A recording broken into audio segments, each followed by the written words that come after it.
அனைவருக்கும் அன்பான வணக்கங்கள். இது மகா பெரியவா சொன்னது யூடியூப் சேனல்.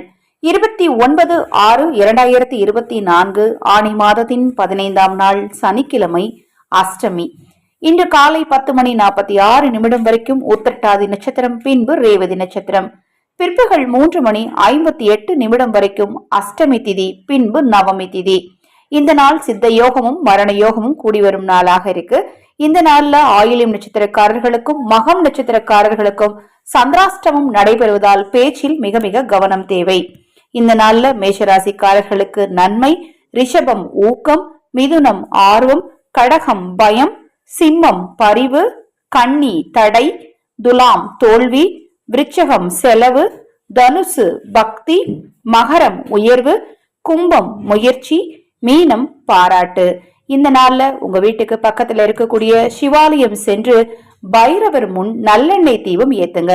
மிளகு போட்டு தீபம் ஏத்துறது இன்னும் கூடுதல் பலனை கொடுக்கும். 27 மிளகுகளை எடுத்து ஒரு கருப்பு துணியில வச்சு மூட்டையாக கட்டி பெரிய அகல் விளக்கு ஒன்று புதியதாக வாங்கி அதில் நல்லெண்ணெய் ஊற்றி அந்த மிளகு மூட்டையை வைத்து பஞ்சு திரி போட்டு தீபம் ஏற்றி பைரவருக்கு உங்களுக்கு தெரிந்த மந்திரங்களை சொல்லுங்க. எந்த மந்திரமே தெரியலையா, ஓம் கால பைரவாய நமக என்னும் மந்திரத்தை சொல்லுங்க.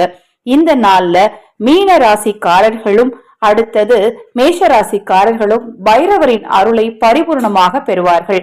இந்த நாள்ல இந்த 2 ராசிக்காரர்களும் உங்களால் முடிந்த உதவிகளை ஆதரவற்றவர்களுக்கும் ஊனமுற்றவர்களுக்கும் செய்யுங்க. கண்டிப்பா பைரவரின் அருள் உங்களுக்கு கிடைக்கும். இந்த நாள்ல கன்னி ராசிக்காரர்களும் துலாம் ராசிக்காரர்களும் மிகவும் கவனமாக இருக்கணும். எதை செய்தாலும் ஒரு முறைக்கு பல முறை யோசித்துட்டு செய்யுங்க. குலதெய்வ வழிபாடு முக்கியமா கண்டிப்பா செய்யுங்க. இந்த நாள் உங்கள் அனைவருக்கும் இனிய நாளாக அமையட்டும். மகா பெரியவாவின் அருளாலும் குலதெய்வத்தின் அருளாலும் உங்களுக்கும் உங்கள் குடும்பத்தாருக்கும் நல்லதே நடக்கட்டும்.